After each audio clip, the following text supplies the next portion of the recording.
வணக்கம். திரையரங்கம் மர்மர். இந்த படத்தினுடைய இயக்குனர் ஹேம்நாத் நாராயணன்.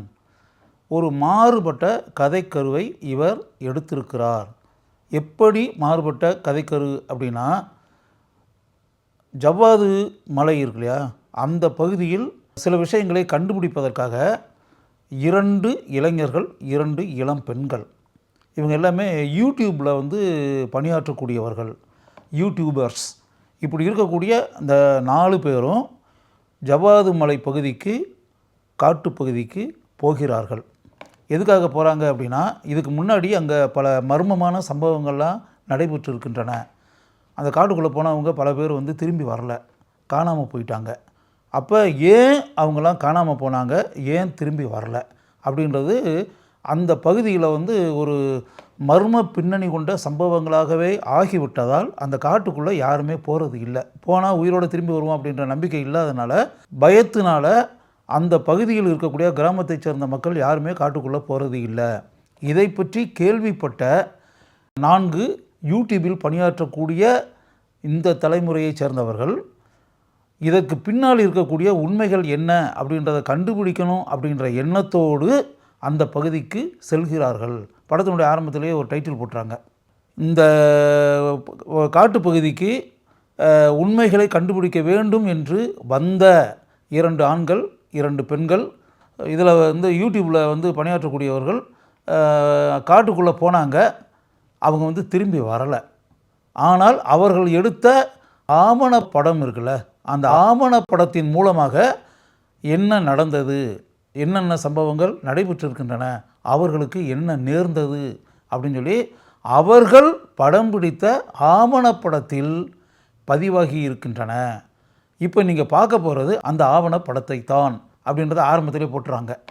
இப்போ இவங்க எடுத்திருக்கக்கூடிய முறையும் கிட்டத்தட்ட ஒரு ஹேண்ட் கேமராவை வச்சு நம்ம போய் ஷூட் பண்ணால் எப்படி இருக்கும், அந்த பேட்டர்னில் தான் இவங்க இந்த முழு படத்தையும் படமாக்கி இருக்கிறார்கள். அப்படி வரும்போது இப்போ நான் சொல்லக்கூடிய அந்த சம்பவம் இருக்குல்ல, அந்த 4 பேரும் அந்த காட்டுப்பகுதிக்கு போகிறது, அங்கே இருக்கக்கூடிய மக்கள்கிட்ட கிராம பகுதியில் இருக்கக்கூடிய ஒவ்வொருத்தர் விசாரிக்கிறது, கடைசியில் அவங்களுக்கு உதவி செய்வதற்காக காந்தா அப்படின்ற பேரில் ஒரு பெண். இப்போ இந்த 4 பேர் இருக்குல்ல, இந்த 4 பேரில் 2 இளைஞர்கள், மெல்வின் அப்படின்னு ஒருத்தர், ரிஷின்னு சொல்லிட்டு ஒரு இளைஞர், இன்னும் அந்த 2 இளம் பெண்கள், அங்கிதா அப்படின்னு ஒரு பொண்ணு, ஜெனிஃபர்னு ஒரு பொண்ணு. இதுதான் இந்த 4 பேர். இப்போ உதவி செய்வதற்காக அந்த கிராமத்தைச் சேர்ந்த ஒரு சிறுமி அப்படின்னு சொல்லலாம். அந்த சிறுமியின் பேர் காந்தா.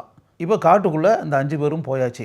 ஒரு இரவு ஆக போகுதுன்னு சொல்லி தெரிஞ்ச உடனே ஒரு இடத்துல டென்ட்டு போட்டு அந்த இரவு நேரத்தை அங்கு செலவிடுவது அப்படின்னு சொல்லி முடிவு பண்ணி வெளியே அப்படியே கணப்புன்னு இருக்குல்ல, நெருப்பு எரிய வச்சு அப்படியே வழக்கமாக இவங்க தண்ணி எண்ணிக்கை அடிச்சுக்கிட்டு சிகரெட் பிடிச்சிக்கிட்டு அப்படியெல்லாம் இருந்துக்கிட்டு பல விஷயங்களை பேசிக்கிட்டு அப்படிலாம் இருக்கிறாங்க. 4 பேரும் அந்த டென்ட்டுக்குள்ளே படுத்து அப்படின்னு வரும்போது சிறுமி மட்டும் நான் வெளியே படுத்துக்கிறேன்னு சொல்லிடுறோம். நள்ளிரவை தாண்டி அப்படி போயிட்டுருக்கும்போது சில ஓசைகள் கேட்கும், யாரோ வர்றது மாதிரி, யாரோ நடந்து வர்றது மாதிரி. அப்படிலாம் ஆன பிறகு அந்த சிறுமி காணாமல் போயிடும். இது முதல்ல. அதற்கு பிறகு இந்த 4 பேரில் அங்கீதான்ற ஒரு இளம்பெண் இருக்குல்ல, அந்த அங்கீதா இளம்பெண் இதே மாதிரி காணாமல் போய் விபரீதமான முடிவு அவளுக்கு உண்டாகும். அதற்கு பிறகு அந்த ரிஷி அப்படின்ற அந்த இளைஞனுக்கு, மலையாளம் கலந்த தமிழ் பேசக்கூடிய அந்த இளைஞன், அவனுக்கு திடுக்கிடும் சம்பவங்கள் அந்த இரவு நேரத்தில் அந்த காட்டுப்பகுதியில் உண்டாகும். அதற்கு பிறகு நிம்மதியாக தன்னை மறந்து தூங்கி கொண்டிருந்த ஜெனிஃபர், அந்த பொண்ணை பெட்ஷீட்டோட போத்திக்கிருந்த போர்வையோடு இழுத்து கொண்டு போகப்பட்டு அப்படின்னு. அப்போ ஆரம்பத்தில் இவங்க சொன்னாங்க, மங்கை அப்படின்ற ஒரு கதாபாத்திரம் எத்தனையோ ஆண்டுகளுக்கு முன்னாடி இறந்து போன ஒரு பெண்ணினுடைய ஆவி அந்த பகுதியில் உலாவி கொண்டு அப்படின்றது, அதுக்கு பயந்து தான் யாரும் அந்த காட்டுப்பகுதிக்குள்ளேயே போகிறது இல்லை அப்படின்றது ஆரம்பத்திலே சொல்லியிருப்பாங்க, மங்கை அப்படின்றது. அப்போ அந்த மங்கைன்ற அந்த இறந்த பின்னால் உண்டாகக்கூடிய சம்பவங்கள் தான் இவை அனைத்துமே. இப்போ 4 பேரில் இவங்க அதில் கூட துணைக்கு வந்த பொண்ணு போயிடுச்சு. வந்ததுலேயும் 3 பேர். படத்தினுடைய உச்சக்கட்ட காட்சியில் மெல்வின் அப்படின்ற அந்த இளைஞன் அவன் பல சம்பவங்கள்லாம் திடுக்கிடும் சம்பவங்கள்லாம் அவன் டென்ட்டுக்குள்ளே வந்து அப்படியே படுத்து கிடக்கும்போது அப்படியே டென்ட்டு வந்து வெளியே வந்து அப்படியே ஒரு பல ஓசைகள் இதெல்லாம் கேட்கும். டென்ட்டினுடைய அந்த ஜிப்புன்னு இருக்குல்ல அதை அப்படியே வெளியே அதுவே திறக்கும். இப்படியெல்லாம் விபரீதமான சம்பவங்கள்லாம் இரவு நேரத்தில் நடக்கும்.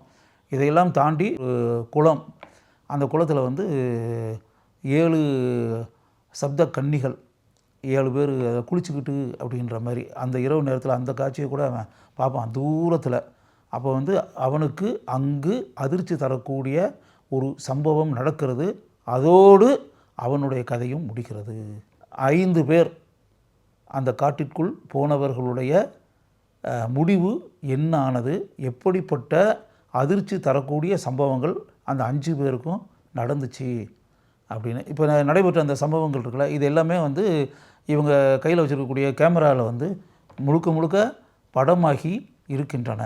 படமாக்கப்பட்ட காட்சிகள் ஆவணப்படமாக அதில் இருந்து அப்படின்னு இருக்குல்ல, அதுதான் இப்போ நம்ம பார்த்தது. இது ஒரு நாவல்ட்டியான ஒரு அட்டம்ப்ட் அப்படின்னு சொல்லலாம். நான் திரையரங்கில் போய் இந்த படத்தை உட்காந்து பார்க்கும்போது எனக்கு வந்து இந்த படத்தினுடைய இயக்குனர் ஹேம்நாத் நாராயணன் மேலே ஒரு இனம் புரியாத மதிப்பு உண்டானது. டிஃப்ரெண்ட்டான ஒரு அட்டம்ப்ட் அப்படின்றது மட்டும் எனக்கு நல்லா தெரிஞ்சிச்சு. அதுக்கு பிறகு இந்த பயமுறுத்தக்கூடிய சம்பவங்கள் நடக்கும்போது அப்படின்னு இருக்குல்ல, அதில் வந்து கிட்டத்தட்ட சவுண்டு அப்படின்ற ஒரு விஷயம் இருக்கு இல்லையா, ஓசை, அதுக்கு ரொம்ப முக்கியத்துவம் கொடுத்து இரவு நேரத்தில் இரவை கிழித்து கொண்டு அப்படின்லாம் இலக்கிய புத்தகங்களில் எழுதுகிறாங்களே, அதை போல இரவு நேரத்தில் இரவின் அமைதியை கிழித்து கொண்டு ஒலித்தது அந்த ஓசை அப்படின்ற பாட்டில் சவுண்டுக்கு நல்ல இம்பார்ட்டன்ஸ் கொடுத்து அப்படின்னு. அதேமாரி இந்த கதாபாத்திரங்கள் பேசுகிறது அப்படின்ல, ரொம்ப தூரத்துலேருந்து பேசி அப்படின்னா தூரத்துலேருந்து பேசும்போது அந்த சவுண்டு எப்படி இருக்கணுமோ அப்படி தான். அதே திரையரங்களை உட்காந்து பார்க்கும்போது உண்மையாகவே ஆச்சரியமான ஒரு விஷயம், சைடில் வந்து இப்போ லெஃப்ட்டோ ரைட்லேயோ யாராவது வந்து கூப்பிட்டாலோ பேசினாலோ எப்படி இருக்கும், திரையரங்குக்குள்ளே இருந்தே யாரோ கூப்பிடுறாங்க, யாரோ பேசுகிறாங்க, யாரோ சத்தம் போடுறாங்க, யாரோ கூச்சல் போடுறாங்க அப்படின்ற மாதிரி அந்த எஃபெக்ட்டு படம் பார்க்கும்போது நமக்கு தெரியக்கூடிய அளவிற்கு தொழில்நுட்ப அம்சங்கள் அருமையாக இந்த திரைப்படத்தில் பயன்படுத்தப்பட்டிருக்கின்றன. படத்தினுடைய ஆரம்பத்திலிருந்து இறுதி வரை சிறிது கூட போர் அடிக்காத அளவுக்கு அடுத்து என்ன நடக்கும் அப்படின்னு சொல்லிட்டு மனசுக்குள்ளே நாம் எதிர்பார்ப்போடு உட்கார்ந்திருக்கக்கூடிய அளவுக்கு இந்த படத்தினுடைய திரைக்கதை மிகவும் அருமையாக செதுக்கப்பட்டிருக்கிறது. ரிஷி கதாபாத்திரத்தில் நடித்திருக்கக்கூடிய ரிச்சி கபூர் மலையாளம் கலந்த தமிழில் அருமையாக பாராட்டக்கூடிய அளவிற்கு இயல்பான நடிப்பு திறமையை வெளிப்படுத்தி இருக்கிறார். மெல்வின் கதாபாத்திரத்தில் தேவராஜ் ஆறுமுகம் மிகவும் இயல்பாக படத்தினுடைய ஆரம்பத்திலிருந்து இறுதி காட்சி வரை நடித்திருக்கிறார். அங்கீதா கதாபாத்திரத்தில் சுகன்யா சண்முகம் அந்த கதாபாத்திரத்திற்கு பொருத்தமான நடிப்பு திறமையை வெளிப்படுத்தி இருக்கிறார். ஜென்னிஃபர் கதாபாத்திரத்தில் ஆர்யா செல்வராஜ் பாராட்டக்கூடிய அளவிற்கு தன்னுடைய திறமையை காட்டியிருக்கிறார். யூவிகா ராஜேந்திரன் காந்தா என்ற அந்த கிராமத்து கதாபாத்திரத்திற்கு அருமையாக தன்னுடைய மிகச்சிறந்த நடிப்பால் பெருமை சேர்த்திருக்கிறார்.